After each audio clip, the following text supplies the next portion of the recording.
is the Bearcast, presented by Bird Culchin Ford. Bird Culchin Ford has been in Waco since 1936. Ford is the #1 selling truck in Texas, 43 years running. The Bearcast is also presented by WellMed Medical Management and USMD Health System Dallas. Here's Craig Smoke and Grayson Grundhafer. What's up, everybody? Welcome into another edition of the Bearcast on SicEm365.com. I'm Craig Smoke, SicEm365.com team reporter, also SicEm365 radio host. Weekdays 3 until 6, along with David Smoke and Paul Catalina. Joined as always by Grayson Grundhafer, director of broadcasting, also team and recruiting reporter for SicEm365. He's fresh off of camps this past weekend. First time we've been able to actually talk about those occurring in quite some time. We previewed it a little bit last week, but now we will unpack it all because that's pretty much what's going on in Baylor Athletics over the last week. There is a Lady Bears note to talk about, another assistant coach named by Nicki Collen this week.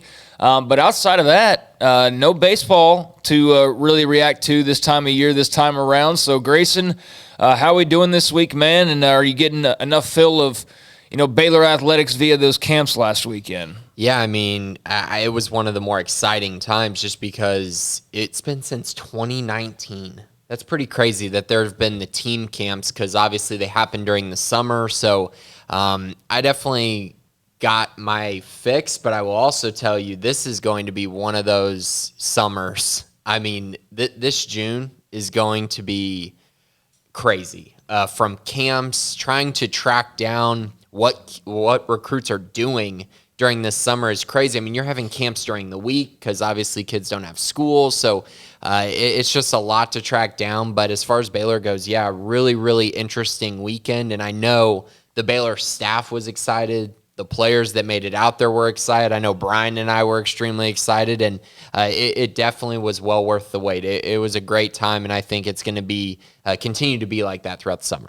Well, it's good to have it rather than not have it. We went through that last year. Hopefully that's the first and last time we have to go through something like what we went through back in 2020. And, it's great to have this all kind of occurring once again. And I know that the players have to be quite thankful, their families as well. That's really tough what kind of happened to the class of 2021 last year, just the lack of opportunities, the lack of time and, camps in front of these coaches. So probably a lot of misses. Like I would imagine the JUCOs here in a couple of years are probably going to be fat with recruits because there were a lot of guys that were just under the radar due to a lack of being able to be seen by anybody. But I did ask you this on the radio, but I know not everybody gets a chance to listen to the show. There's a lot of camps going on right now. Like the floodgates opened up literally and figuratively when it comes to these recruiting camps because we went from an entire year plus of not having any to, I'm looking on Twitter on occasion this past weekend and I can't tell how there's enough players to even fill these camps because it seemed like everybody was having one. There was like the mega camp in Dallas and UT's got stuff going on. Baylor's got stuff going on. This school's got stuff going on. So I asked you the question of, are the coaches being mindful of, hey, there's also 5 camps going on within 100 miles this Saturday? And you said no. They're just basically just trying to just see people at this point. Is that right? Yeah, and I mean, that's all you really can do because you mentioned it. I mean, TCU's got their camp scheduled. Texas has their camp scheduled. You got SMU with camps, and that really pulls in the Dallas area. Houston is having camps, A&M. So it's really one of those things where Baylor scheduled their camps and they're just rolling with their camp dates. And they're hoping that every prospect they need to see is able to make it to one of those 4 dates. And honestly, I think it's going to work out just fine. You have the 3 in June, which you probably are going to miss on getting some guys on campus in June just because that's when the bulk of the camps are.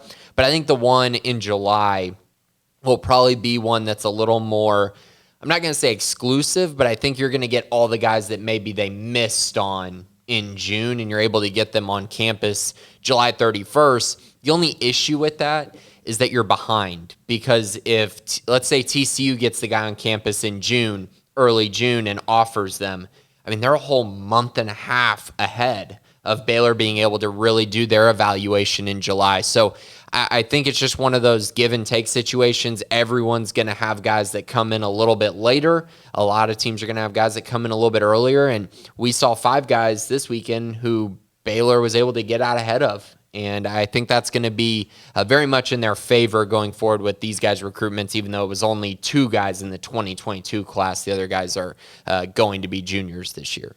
So kind of set the table they had a camp this past weekend. It was at a McLean Stadium. Yeah, it was at McLean Stadium. About 125 prospects were there. Pretty much, I counted all the coaches. I think all the coaches were there, at least the position coaches. And then you had the strength and conditioning staff out there helping guys get prepared, working them out before doing all of the testing and stuff to make sure their bodies were going to work and function appropriately. And, of course, they brought the energy. Those strength guys are really fun to watch. Vic Valoria was out there. And then you also had players. So got to see Jacob Gall, for instance, for the first time. He was out there.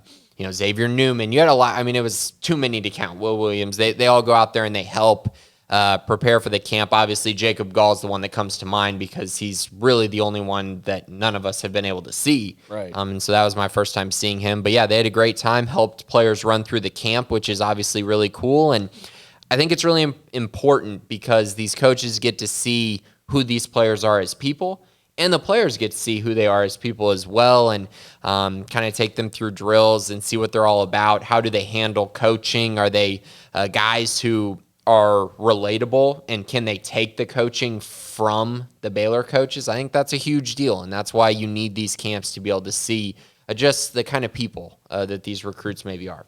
So before we get to the offers, there was 5 of them this past weekend. When is the next camp? Kind of what's the schedule look like? How many are we going to see of these, like over what time period? What's that kind of setup so far? Yeah, so after this week, the Bearcast is going to be completely ran with recruiting because this next weekend is June 12th will be the next camp. So they'll have a camp this weekend. So it'll be very similar to what happened this weekend, except I think there'll be probably double the amount of kids. So that's a big deal for sure. So that's this weekend. Then the next weekend is when things get pretty crazy. So you have June 18th to 20th is official visits. So you're going to have guys on campus who are visiting Baylor, and then you're also going to have a camp on the 19th. So really a weird weekend where all of this stuff is going on at the same time. And I'm very curious how they handle that because obviously a lot of the coaches are going to be working with the official visit. So I don't know how they're going to divide that up or exactly how that will work. I've never seen a weekend where they have a prospect camp and an official visit. So not really sure what they're going to do with that. So that'll be one that's interesting. And then, of course, at the end of the month, 25th through 27th, they have another official visit weekend. But the next camp won't be till July 31st. So 4 total camps, the 5th, the 12th, the 19th, and the 31st of July. And then 2 official visits scheduled, which will be the 18th to 20th and the 25th through 27th. And one thing that I'll also note kind of again with this crazy June is I've also talked to a lot of kids who have lined up unofficial visits coming up over the next month. And so that's another weird layer that is added to this where Baylor's getting guys on unofficial visits who are in the 2022 class, not necessarily official visits. And so you're just thinking, okay, so they're going to take an unofficial and then maybe an official during the season. Maybe Baylor schedules another one later on. So that's another dynamic that the Baylor coaching staff is having to work with. All right, so 5 offers this past weekend. Let's dive into these 5 and, what you know about them, just details that you can provide and just kind of give you a summary of who all caught Baylor's attention this past weekend. We'll start off with Ryan Niblett of Eisenhower High School down in Houston. Grayson, he seems to be a guy who plays multiple positions. I know his huddle or his max preps have him as like a running back / receiver / quarterback. He is a 2023 guy, so he's just a junior this season. So what can you tell us about Ryan Niblett out of Eisenhower down in Houston? Yeah, so just just kind of talking about this camp in general. 125 kids. Usually when there's 125 kids, especially when there's 5 offers, some kids just stand out. You just kind of see them and you go, man, he just is different than the other players at this camp. And Niblett was one of those guys. He played primarily receiver at the camp. That's where he did his damage, and he did damage. He scored a bunch of touchdowns in the 7-on-7, was really active in the 1-on-1s, looked really good in the drills as well, working with Chauncey Stuckey. And yeah, he's a guy who Baylor has been on for a while. He seems like he's a guy who Baylor has kind of made a little bit of a priority, despite the fact that they hadn't offered yet. So, yeah, he's a very good player and one who I expect Baylor to recruit very hard. He's shifty, not very tall. They have him listed at 5'11". I would kind of be surprised if he's right at 5'11". I think Max Prep's at 6 feet. Ooh, yeah. I don't know if I'm there yet. I don't normally go by Max Preps, by the way, but it's what popped up when his name popped up. So that's just what I went by for his position. But yeah, I also don't bank on them for like accurate heights and weights. So yeah. So for me, just looking from my vantage point, I was kind of right down on field level at McLean Stadium, and I would say that he's probably a shade under 5'11", maybe right around 5'10", maybe a little bit like kind of right in between, I would say. So, yeah, so the height, not necessarily his biggest attribute, but he's also a 2023, so he could easily be right at 5'11" or 6 foot by the time he ends up at the school of his choice. Baylor becomes his first offer. That's another big deal. So a priority guy with Baylor as their first offer, that's a huge deal. And like I said, just an explosive playmaker and a guy who ran routes really well and was pretty much uncoverable for most of the day. All right, so Ryan Niblett of Eisenhower down in Houston gets a offer from Baylor 2023. Another 2023 player that picked up an offer from Baylor was Tayshawn Wilson, also down from the Houston area. Made Creek High School also has an offer from La Tech, but seems to be early on in his recruitment. You guys have him listed at 5'10", 170, so Tayshawn Wilson from the class of 2023. Yeah, and Tayshawn sat right where you sat on Saturday. Came in and got to talk to him for a while. Hope my greatness rubbed off. It did. He actually was one of those guys who you could just tell how much the offer meant to him. He kind of had to stop himself a little bit. I'm not going to say, I don't want to presume that people, that he was holding back tears, but he was definitely emotional about the offer and had to kind of catch his breath a little bit when I asked him about it. But another kid who has built a great relationship with the staff, Brian Nance, especially, who we continue to hear about. Brian Nance. Yeah, his name pops up a lot. He is a relationship builder on this staff. Absolutely. I mean, the amount of players that talk about him, that's a huge deal. So Tayshawn, he got to kind of put in some work at the defensive back position as a whole. He ran through some safety drills with Coach Pallage, did some cornerback drills with Coach Curtis. And so, yeah, a really good camp for him. Once again, his ability to get in and out of cuts at the cornerback position really separated him from the rest of the group.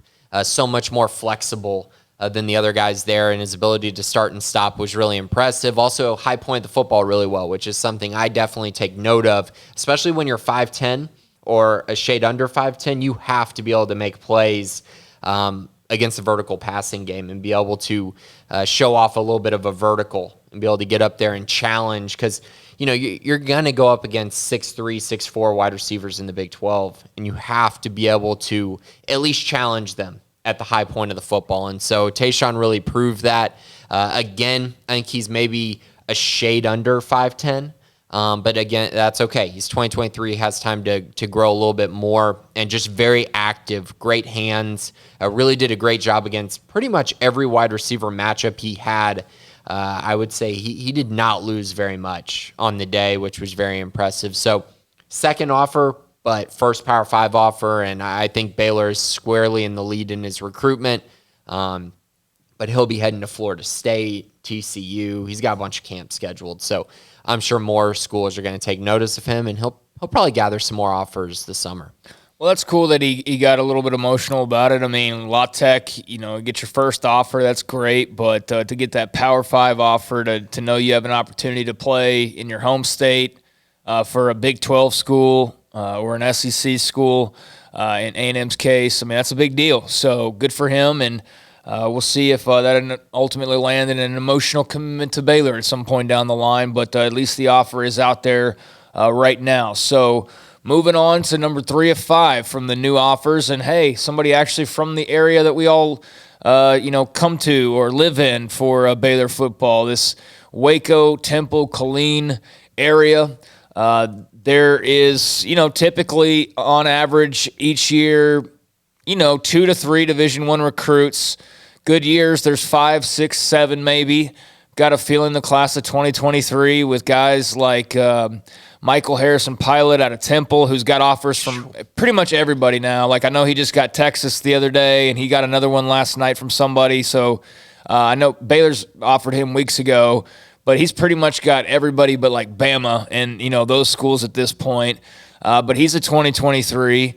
And Trey Wisner from Connolly, dynamic running back who's got a lot of offers, who I think could be somebody with camps that could really blow up because of his athleticism. He's 2023. So there's already 2 guys right there who are going to be loaded with offers, who are just going to be juniors in the area this year, Grayson. Mm-hmm. And that's not to mention, plenty of other guys. And, well, I don't look down to Colleen nearly as much as I did when Midway played in that district.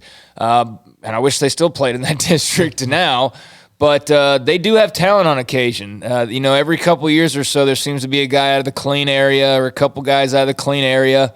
Baylor hasn't had much interest in any of these guys as of late. I mean, there was a time when, remember Kendall Jones, the freaky guy from Shoemaker that just never went anywhere after high school. Like, he committed and signed with Bama, but I never heard of him after that. No. But they had guys like that. That's like one of the last guys from Colleen that I can remember, and that was years ago at this point. So I'm sure there's maybe 1 or 2 others they've offered in between then, but they have offered one for the class of 2022. The first couple offers we mentioned are just going to be juniors this season. This young man will be a senior this season. He's Devontae Tizzino out of Colleen Ellison High School. Ellison's had some, pretty good little success here lately. They're a program that's, starting to rise a little bit. He's got some good size. You have him listed at 6'5", 246 defensive end. So class of 2022, Devontae Tizzino from just down the road in good old Colleen. What do you have on him? What are your thoughts on him, and what were his thoughts on the Baylor offer? Yeah, another really a guy who Baylor has been on for a while. It's one of those things, the staff wants to see these guys come to camp so they can get real measurements and real athletic testing and just provide a solid kind of folder for what this player can be and what kind of they have in their arsenal as a playmaker. And I think everyone on the board pretty much talked about the fact that you watch his film and he's playing as like a stand-up outside linebacker at right around 250 pounds. And it's just, playing in the high school level, a guy with that size should simply not be playing that. I mean, he's got to put his hand in the dirt. He's kind of being underutilized, in my opinion, at Ellison. I think they could utilize him in other ways. And after seeing him at camp, I mean, he's got all the moves to be able to play that defensive end position that Baylor obviously currently has, that TJ Franklin is kind of playing. I think I could see him there. He could also play defensive tackle, which is basically Gabe Hall's position if healthy.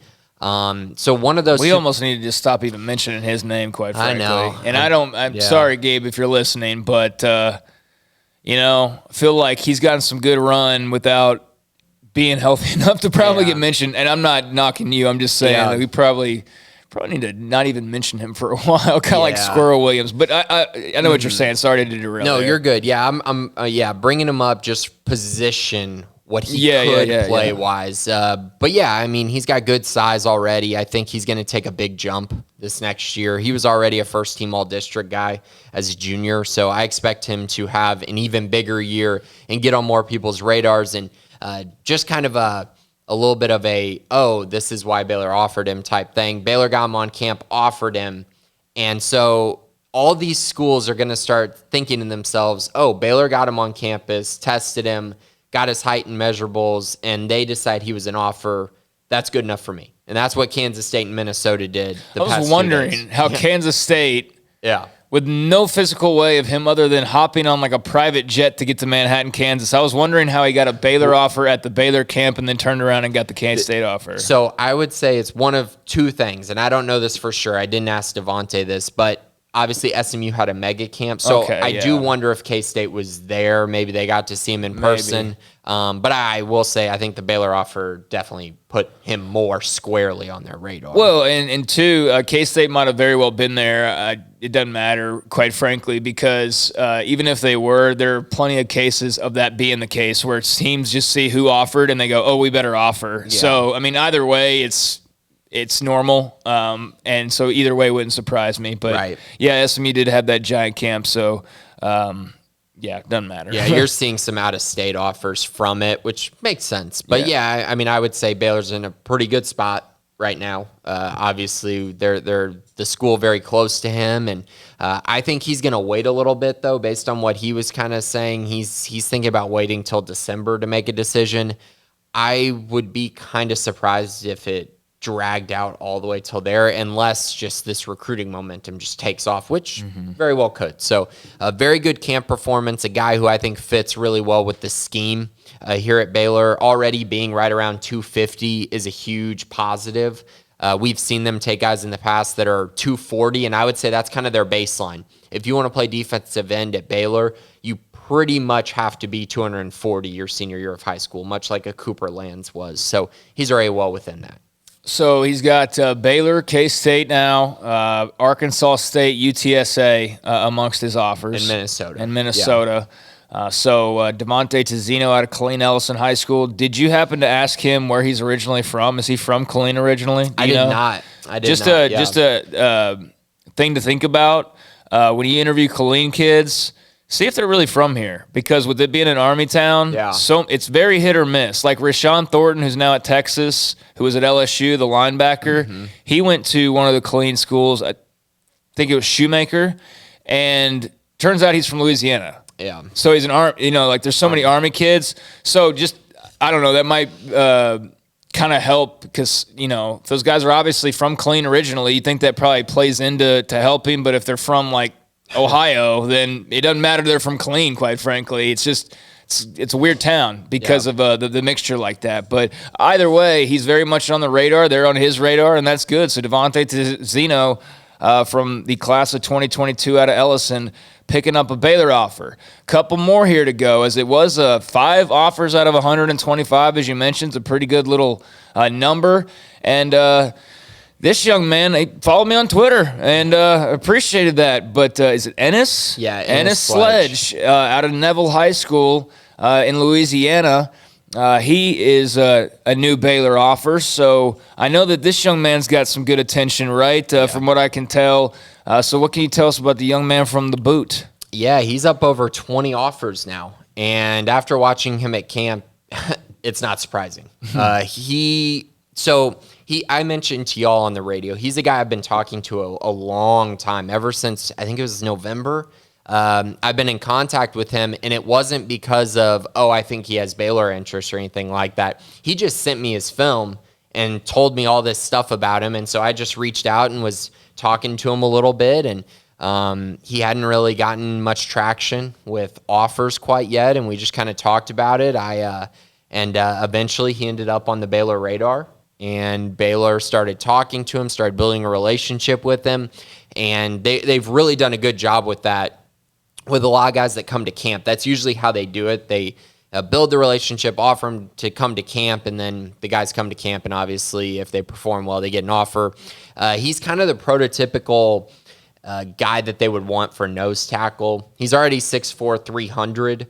Obviously, he's not the 367 that Siaki Ika was out of high school, but still 300, great size. You expect him to get even bigger with that frame. He could easily get up to that 315 threshold, which would be, I think, ideal in Dave Aranda's scheme. And yeah, I mean, he performed really well. He has some moves, kind of like Ika does, as far as a disruptor, not just a wall.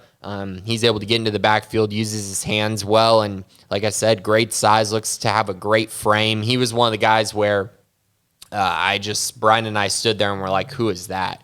Like, you just knew that this kid, the frame that he has, if he can play football at all, he's definitely gonna be getting a lot of attention. So I was very impressed with him. He was extremely excited about the offer. No surprise. Obviously, I talked to him in November. Then when Baylor started talking to him, kind of when the new year turned, he told me Baylor was his dream school. And, that's just kind of one of those random things. He didn't really get into necessarily specifics as to why, just that he's always really liked Baylor. And he's got a lot of camps coming up, Texas Tech, I believe TCU, Texas. So he's going to be on other schools' radars, but Baylor's in a good spot. He's set to make a decision June 28th is what he told me. Might be taking an unofficial to Baylor at some point coming up in the next few weeks. So yeah, one to definitely keep an eye on, and one who Baylor's going to be recruiting very hard, as I think he's a perfect fit for their 3-4 scheme. All right, so Ennis Sledge and Neville was offer is one of the 5 offers, the 4th one that we've covered so far. And I was just talking about the fact that, there's been an occasional clean young man or two it's caught Baylor's eye. It's been a while, though. But now, obviously, we just got done talking about somebody from Killeen that's now picked up a Baylor offer. It's been kind of few and far between with Midway, really, since Travius Hodges, quite frankly. Temple, they're in on right now. Michael Harrison Pilot's a 2023 kid. That's another one. And Trey Wisner and young man from Killeen, who's Tizino. So there's 3 guys right there in the class of 2023 from this area that are all going to be pretty heavily recruited, or already being heavily recruited. So it's been, a pretty good little run for Central Texas as far as a build-up to potentially having some guys. And there's another guy in that 2023 class from this area. So this class is looking loaded in Central Texas. If they could take advantage of just the guys within, 40 miles of them, they could be pretty good. Darian Gillette of Marlin High School. I made the comment to you yesterday. It's not often we see an offer to a player from Marlin. They have put guys on the next level, but it's just not really with regularity or even an every year type of a thing. But Darian Gillette, what position does he even play, Grayson? What do you kind of know about him? I see his max preps list as a quarterback. He's 6'3", 225. Will be a junior this year. So liking the numbers, but what can you tell us about another Central Texas offer? Yeah, so you mentioned the size. So at 6'3", 225 pounds, maybe even a little bit more than that. He came in and he started at tight end. That's where he started the camp at. And Baylor moved him to linebacker pretty soon after, and he likes linebacker. He's very comfortable playing there.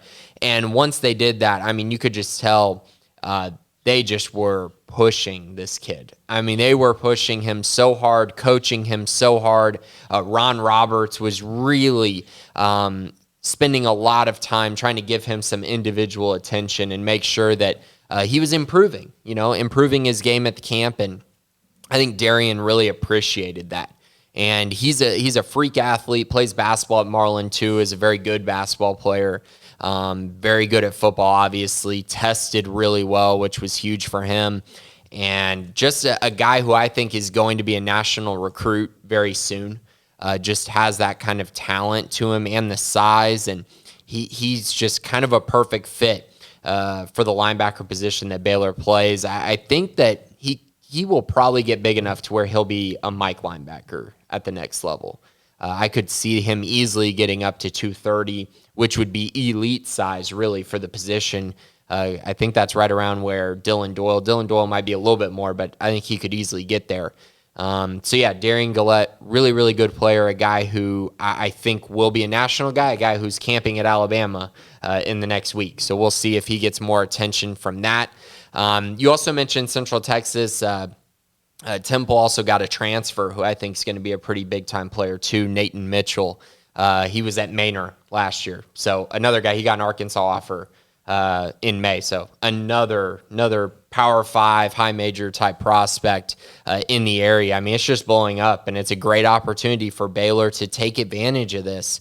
They haven't really had a year where there's been this much talent for 2023 at least. I mean, Omari Evans in 2022 is another guy that's on the radar, but they really have a chance to capitalize here. Yeah, and I just completely, man, I apologize. I completely forgot about Monterey Baldwin out of Colleen, who they signed last year. And when I was kind of thinking back to offers in Central Texas, he was a late addition to the class, late in the cycle. But, yeah, I totally blanked on Monterey Baldwin. So they actually have struck in Colleen here lately. So I'm glad I remembered that before we stopped today. But it is kind of rare still, like for them to go down there and offer somebody.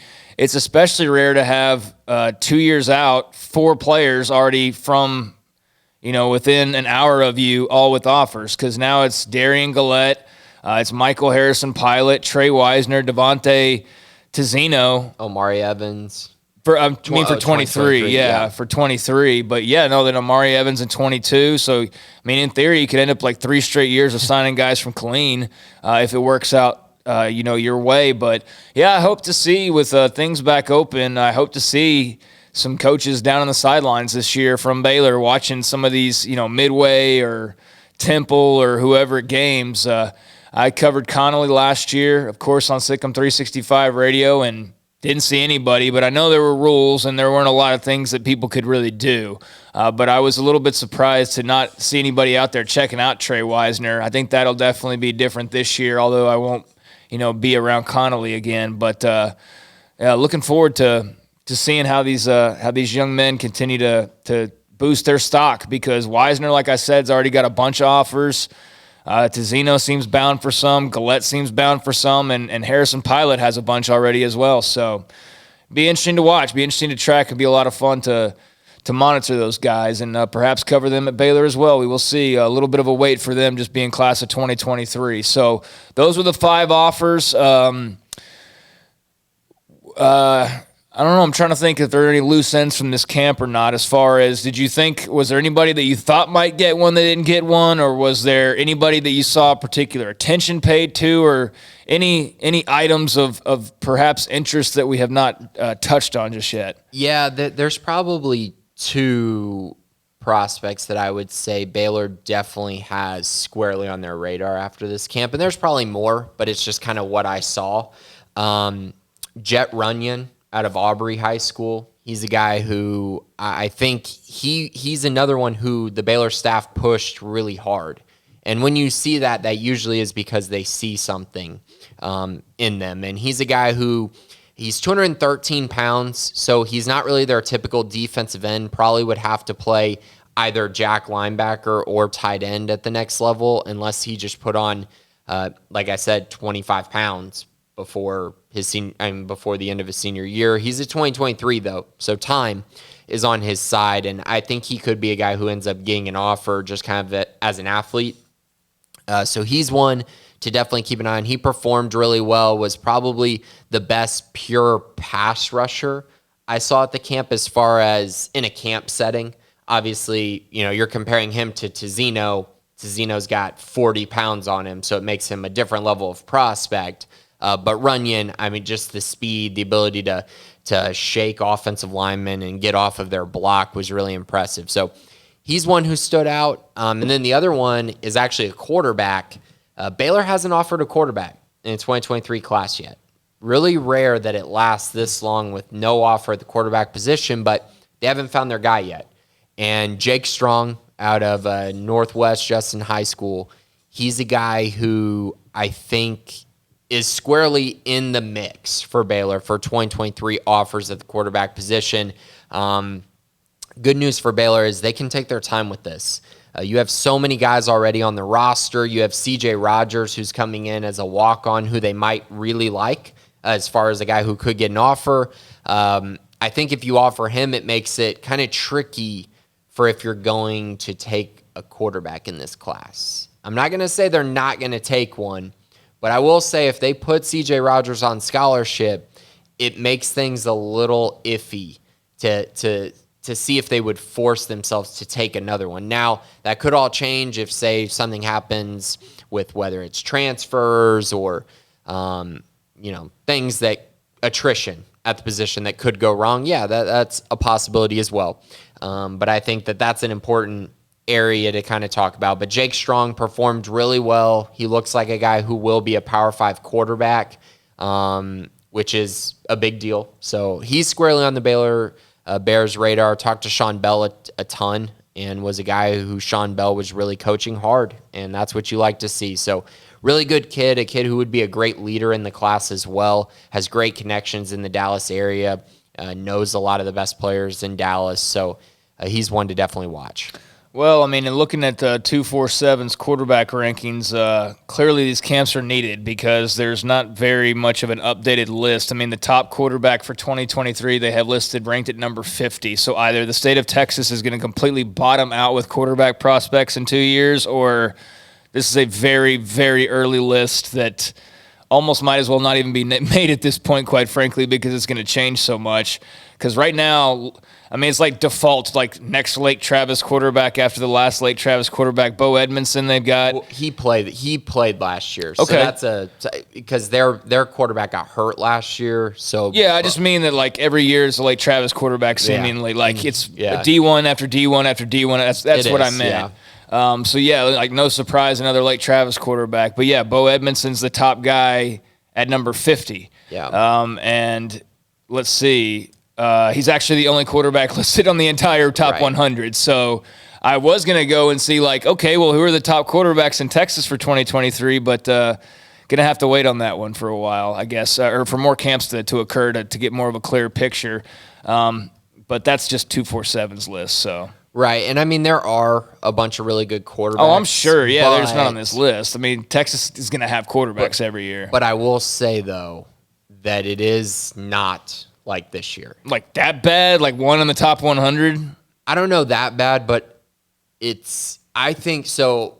There's a lot of layers to this. So obviously you mentioned Lake Travis. Mm-hmm. Okay, so they just happen to have their opening a year earlier than Westlake does. So Westlake has Cade Klubnik this year. Yeah. I bet their backup quarterback is going to be a probably high 3-star, 4-star guy at minimum. Could even be, one of the best quarterbacks in the state. So that's another area where I'm kind of thinking to myself, that could be a possibility. And I think you're going to see a lot of guys rise this year because you're going to have guys who take over starting roles and various things like that. So truthfully, I think right now it's probably fair that only Edmondson is there. But I will agree with you. It's kind of weird because last year everyone knew Connor Weigman, everyone knew Cade Klubnik, and every single person in the world knew Quinn Ewers already coming into the year. So now these guys need to start making a name for themselves before they make that rise. And you're probably right. They'll probably have at least 2, maybe 3 guys inside the top 100, I would think. I mean, in the state, that's what I'm saying. This is in the state. I'm not talking about the national. Right, I'm talking about the state top 100 for 2023 has one quarterback, and he's at number 50. So QBs are going to get pushed up anyway. Right. That's what that's my whole point is that like it's just a lack of information or lack of eyeballs on guys over the last year. Because that's ridiculous. The state of Texas every year is going to have like 7 D1 quarterbacks. Now, not all going like Power 5, but they're going to have 7 or 8 guys, if not more, going D1. So that's certainly going to change. But I was just trying to see like who the names are because I'm not looking that far ahead at this point.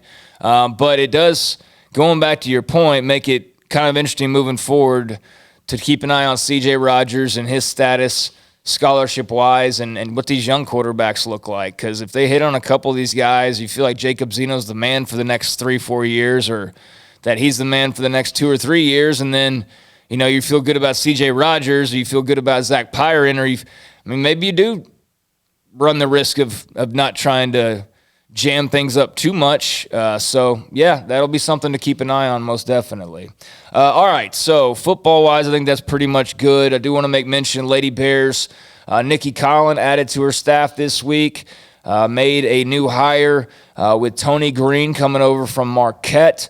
He's a Texas native. He joined us on Sikkim 365 Radio, said he's looking forward to being back in his home state. He has a lot of family. Most of his family lives up in Dallas, and so I told him, I was like, man, that used to seem like a long drive when I first moved here because it was just different than what I was used to. I was coming from a completely opposite direction going to Dallas than I normally did my entire life, basically. But after doing that for a couple years, the drive to Dallas is like going to Temple, basically, for me now. I mean, it's as simple as it gets. So he'll love that.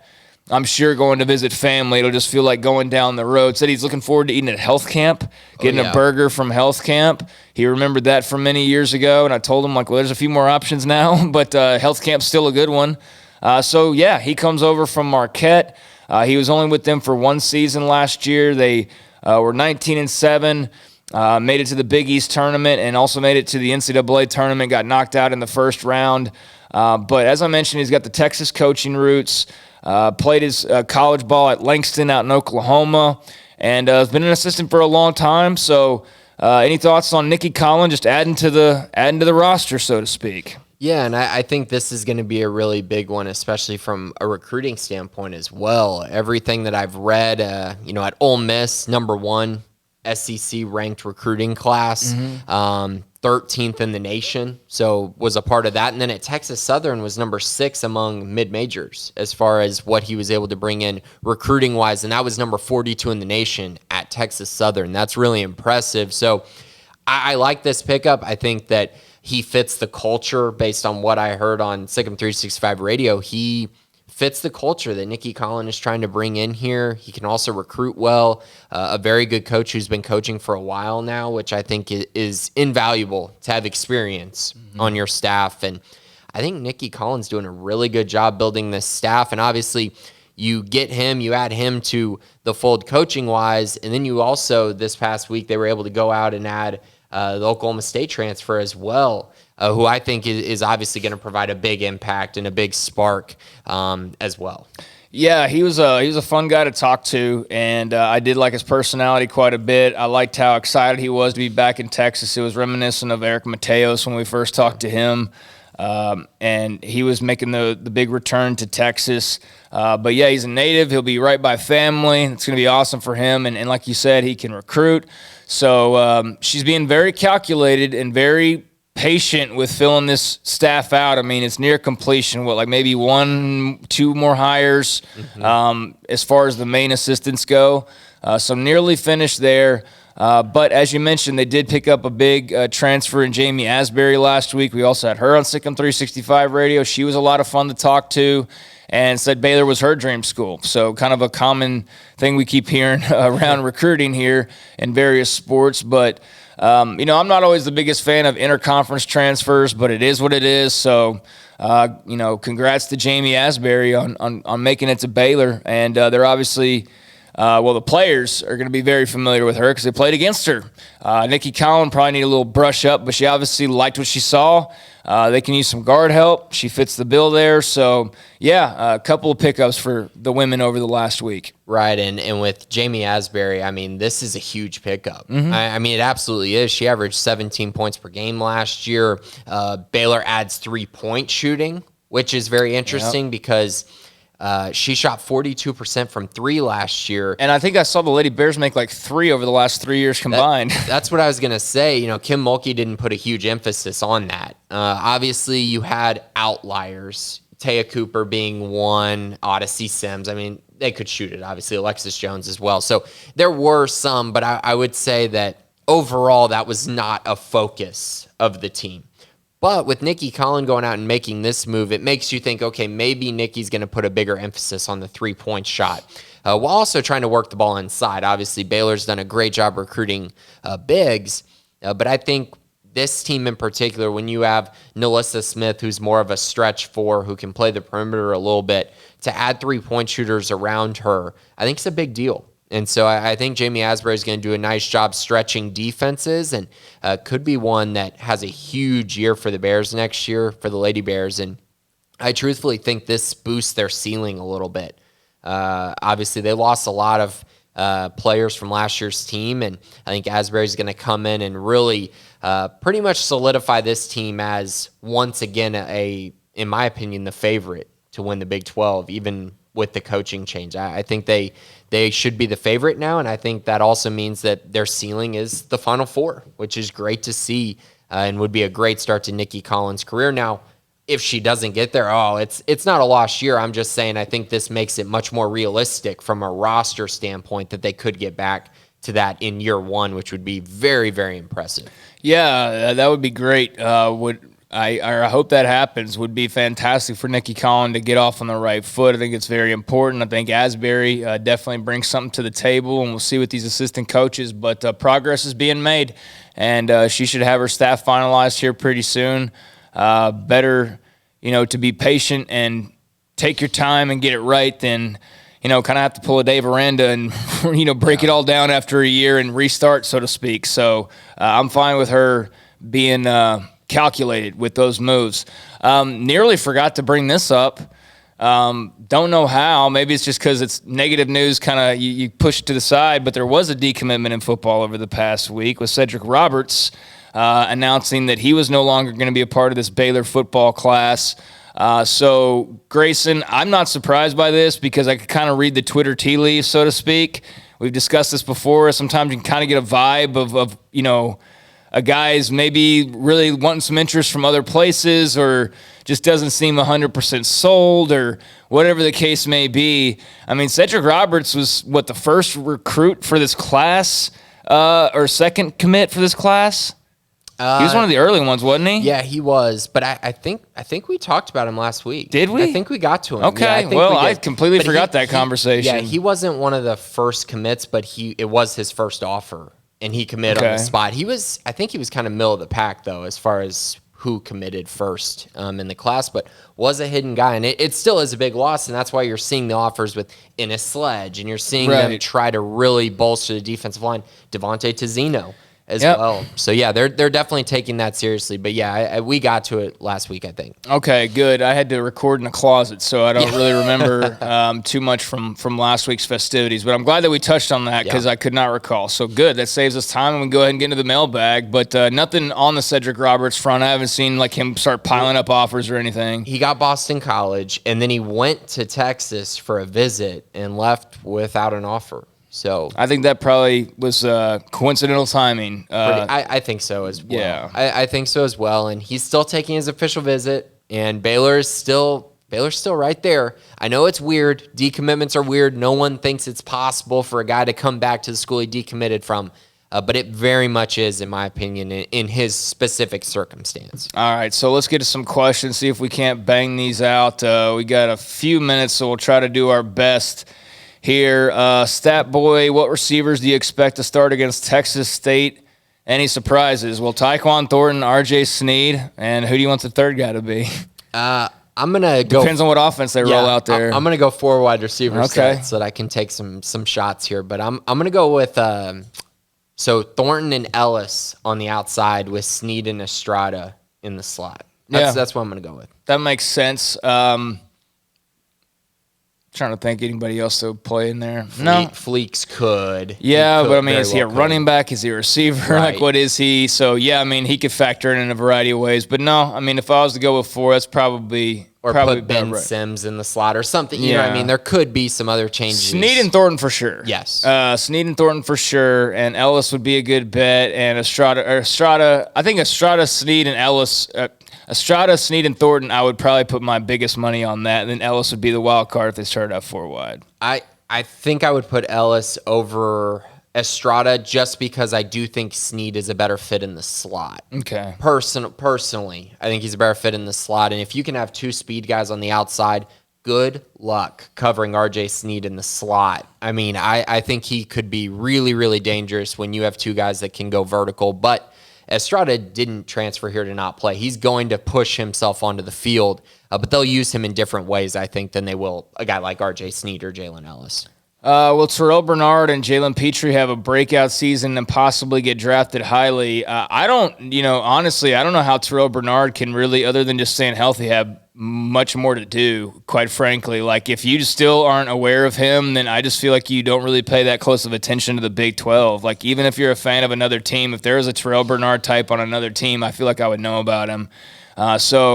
I mean, I know what you mean, though, by breakout. Like, everybody's talking about him, and it's like, kind of nationally known. I don't know that Jalen Petrie will have a season that like make people take notice because he just seems to fly under the radar and just be damn good at it. But I feel like he's already broken out too, quite frankly. I think, maybe not many people outside of Waco think about Jalen Petrie. I know there's respect around the Big 12 for both he and Bernard, though. But as far as the draft, no, I would not expect Jalen Petrie to be drafted highly. Terrell Bernard, on the other hand, potentially if he can stay healthy. Yeah, so I'll start with Petrie on this. Petrie broke out last year. He had his breakout year last year. He was unbelievable, forcing turnovers. 2 pick sixes. He had a great year. I don't think that he can get drafted highly. And highly, I assume you're probably talking like top 3 rounds would be considered highly. Yeah. I don't think he's going to go that high. A lot of it depends on his testing, though. If he tests really well, his height and weight, I could see him getting drafted, but not in the top 3 rounds. Terrell Bernard is all going to come down to the combine, period. If he goes out and runs a sub, if he runs in the 4.5s, which I absolutely do not expect to happen, then, oh man, he could be a top 2 round pick because his production is there. The question marks with him, even when he came to Baylor, was his speed. How fast is he? Everything I've heard is he's a 4.8 guy, which is super impressive to see what he does. I think he'll probably test a little bit better than that, maybe in the 4.7s, which is great. But in today's game in the NFL, you got guys like Jordan Brooks who went in the first round from Texas Tech. Yeah, he went in the first round because he ran a 4.4 like 9 or something along those lines, or low 4.5. I just don't know if Bernard can get there. But if he does, that's where you could see him really get pushed up high in the NFL draft. Yeah, I think health's going to be really important too this year. He can't afford to have another shoulder injury where he only plays in 5 or 6 games. That'd be 2 years in a row, and that would be something to where people start to go, is there a problem here? Like, is it a recurring thing? So if Terrell has a healthy year, man, that's really all you can ask for. And if he does, and I feel confident he will turn some NFL heads, that's for sure. What player, also from Stat Boy, do you expect to lead the team in touchdowns this season? Keep up the great work and love the podcast. Stat Boy, love you too. Thank you. I'm going to do non-QB, obviously. Yeah. You can't. It's just different. So I'm just going to go non-QB touchdowns, and I'm going to roll with it this year. I'm rolling the dice a little bit, Craig, and I'm going to go with Treston Ebner. That's my answer. Yeah, I think he's going to be the guy who he's going to be on the field so much. I think it's got to be him. And honestly, goal line work, everyone's saying Abram Smith. Well, they gave Abram Smith 3 carries on the goal line during the spring game. Didn't score on any of them. They gave Ebner 1, and he scored. So I don't think that it's cemented that Ebner will not get, goal line carries to go score touchdowns. Plus, we know the explosiveness he has both in the passing game and in the return game. I think he's just a unique playmaker. Yeah, he's going to be used more in ways than he's going to be used in more ways than pretty much anybody else on the roster for the most part. Estrada will be in the mix too, although he won't take like backfield carries or anything, most likely. But sweeps, yeah. That's why I say most likely, because he'll probably, I kind of have to hesitate. No, he'll probably be involved there, just not like handoff up the gut, type deal. But Ebner's going to pretty much have his hands in everything from the sounds of it. So I'll go with Ebner. So I do have a question for you, though, because I've been thinking about this a little bit. I think that we say Ebner's not a workhorse, right? He's not a workhorse back. But I think that the workhorse is literally going to be a committee this year. Yeah. That's my take on it this year. I do not think it's just going to be Abram Smith and Ebner, and Abram Smith gets all John Lovett's carries. I just don't see it. I think it depends on how healthy is Squirrel Williams. Yeah. Then it depends on, how effective can Treston be in, taking some of the load, because he's not had a big bag of carries in forever and ever. Right. Basically. So I think it's going to be like all hands on deck. Excuse me. If Tay McWilliams needs to come in there for a few carries, Tay McWilliams is going to come in there. Or Quaylen Jones or Jonah. Yeah. Jonah White or who. Yeah, I think, hey, who can get yardage? Yeah. All right, you're in, So the good news is they at least have options. And, with all that being said, I think that, you could see like 4 guys that have like 350 rushing yards apiece rather than a guy who has like 1,000. Yeah. But if I'm banking on who's going to have the ball in their hands most often with the most opportunities to score, I'm going with Treston Ebner. Thank you for the questions. Stat Boy Yankee Bear, who from the Sikkim staff will be interviewed for the documentary? Do you know that? Well, Ashley and Jason King will. I'm pretty much 100% Shocking sure on if they that. weren't. Yeah, I'm pretty much 100% sure on that. I have not gotten the call, so Yeah, I don't think I don't think I'm in it. So yeah, at this point, I know those two. Maybe Colt will be in there. I know Armstrong's begging for FaceTime too. I don't know if that's going to work though. He's trying to get himself in the documentary as well. Always trying to be on camera. Always. All right. So not quite sure on that front. Better question for probably Colt or Ashley. Are there any O linemen who are currently on the roster or committed that you believe will eventually be voted first team All Big 12 before their career is over? Man, that's sad that you have to sit there and actually think about this and go like, is there? Maybe Connor Galvin. That's the first guy that comes to mind. For me. And outside of that, Grayson, I don't have anybody because I don't have a whole I know you probably bring up Tate Williams as a potential guy. He had a fun little story from his first weekend moving, by the way. If y'all didn't see that on Twitter, helped a person with their flat tire in his Baylor gear and got a nice little compliment for it, which is cool. But, I've heard a lot about guys and their potential and whatnot. So I'm a bit hesitant with this O-line to get too glowing over any aspect. Galvin would be the leader in the clubhouse, but he'd have to do it this year. Do you have any other ideas? Yeah, so Connor Galvin actually could come back next year as well. Yeah, he technically could. So there's another aspect to it. He's definitely my leader in the clubhouse. He's, I don't want to give too much away, and it's probably a little bit homerness, but it's just based on what I've seen and just kind of my thoughts on it. I actually did my All Big 12 ballot. And I'm sure we'll get into it in a later show. Yeah, probably I'm not done with it yet. But I put Connor Galvin on first team All Big 12. Really? And that there is some probably homerness to it, but it's also just based on everything I've seen. Well, there's not a lot of great linemen this year in the Big 12 on paper. And he's made big strides. He's made big strides this offseason. I just think that there is something about his game that when everyone else on the offensive line is doing their job, he's going to look a heck of a lot better. And I do think this offensive line will be better. I think Baylor will be good, which is something you need to have happen if you want first-team guys. So, he's sneaky. He would be my pick. I think of the other guys, Tate Williams is one that I definitely have my eye on. And Elijah Ellis, Gavin Byers. I think one of those two could possibly get it. If I were to put money on it, I would go with Elijah Ellis. I just like his upside a little bit more. So those are my two kind of sneaky under-the-radar ones maybe. All right, I want to fit in all these questions, and we're a little bit looser with time, but I don't want to go too far. So let's try and do 4 questions in like 3 minutes, if at all possible. Bare minimum, best NBA team fit for players in the draft. Grayson, you're not allowed to pick the Spurs for any of them. Sincerely, a Mavs fan. Cool. So I wouldn't have picked the Spurs anyways, but I will say that I'm going to go with kind of realistic where they could end up going. So for Jared Butler, 2 historic franchises, Boston or the Lakers, I think would be great fits for him. Both need guard help. Jared playing with LeBron. I know, but he does fit their roster and kind of what they need.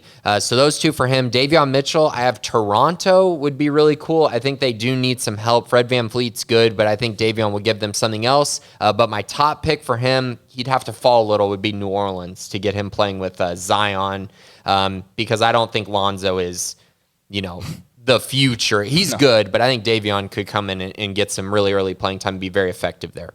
All right, thank you, bare minimum. Dylan Reese, 12. Is the offense going to be good this year? Is this a 3-year project like Phil Snow's defense? I'm just concerned they're not going to take a step forward and the team will be bad again next year. Well, I'm of the opinion they can't be any worse. I mean, that's basically how I'm looking at this. I have no great expectations, but I just have to believe they're going to be better than last year. And with the defense they had last year, that had zero help basically the entire season, I feel like that's good enough. Your offense improves just a little. The defense shouldn't be worse in any way, shape, or form. So that, to me, automatically equals a better football team. But I know there's other factors that are involved. Yeah, Baylor was outside the top 100 scoring wise. Oh, they sucked, man. They were horrible. Yeah, they were terrible. So, I mean, I don't think so concerned they're not going to take a step forward. I really think that can't believe they can't. Yeah. That's it's really hard for me to say that there's any chance they're as bad offensively as they were last year. I just do not believe that. At worst, seriously, worst case scenario is they're like 75th in the nation scoring wise. Yeah, that still better than last year. Yes. Yeah. Worst case. I honestly, truthfully do believe they'll be in the top 60, maybe top 50 offensive wise. So I do think they take a massive step forward. I think it's very different than defense. Phil Snow had to come in and not only revamp the defense, but they also didn't have really talent. They really just did not have talent. Some leftovers.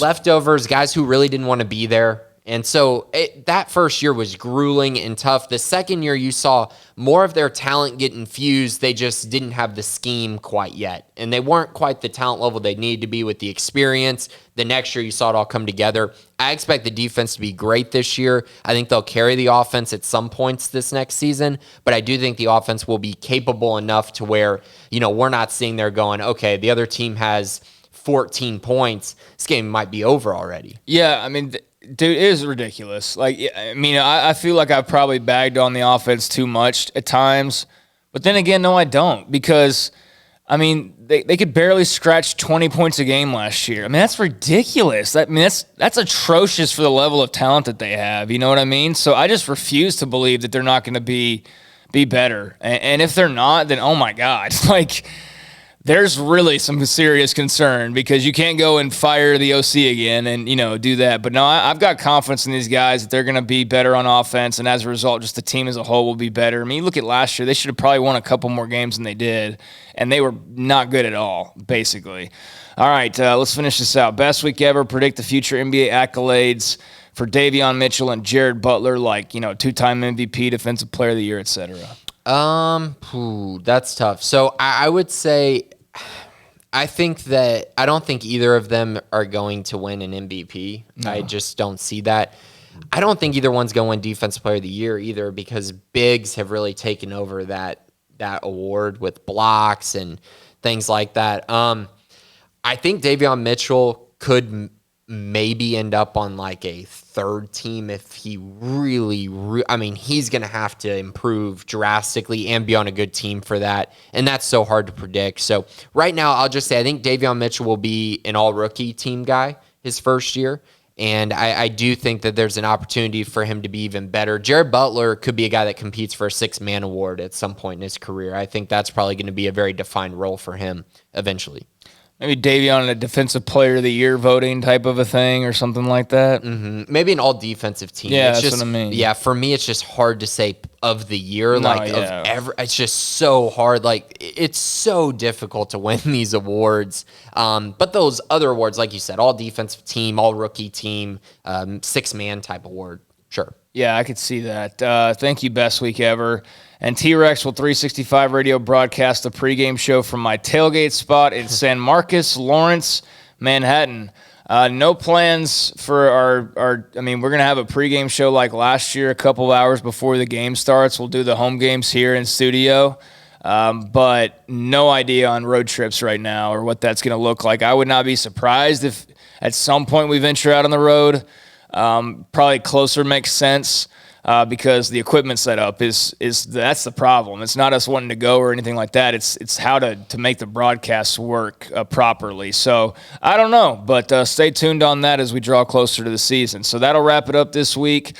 Thank you, T-Rex, Best Week Ever, Dylan Reese, 12, the Bare Minimum, Yankee Bear, Stat Boy for your questions. And, of course, Grayson's always got a post up, usually a day or so before, where you can put in your questions for the Bearcast each week, so go right ahead and do that when he posts it, Sunday or Monday of next week, and we will add those to the group of questions. Anything before we go, Grayson? No, just another really fun, exciting week. If you're not a premium subscriber, I just give it a try. You'll really enjoy it. We have tons of content and information. Of course, Sikkim 365 Radio every single day from 3 to 6. Yep, Smokey will be back today, so we'll have the crew back together. But yeah, stay tuned to the premium boards, and lots of recruiting talk going on over there. Lots of basketball talk still going on over there. But it's going to be heavy on recruiting. Also, a lot of Lady Bears coaching staff talk over there. I mean, pretty much anything you're looking for Baylor-wise. There's a conversation, or you can start the conversation yourself and find fellow fans interested in the same things that you're talking about. So go and check that out now. And if you want to support the show, support the podcast, support the brand, then do so by becoming a premium member over at Sikkim365.com. Thanks to Armstrong Sims, as always, for pushing all the right buttons. Thanks to Grayson Grudenhafer. I'm Craig Smoke, and we will talk to you next week. This has been the Bearcast on Sikkim365.com.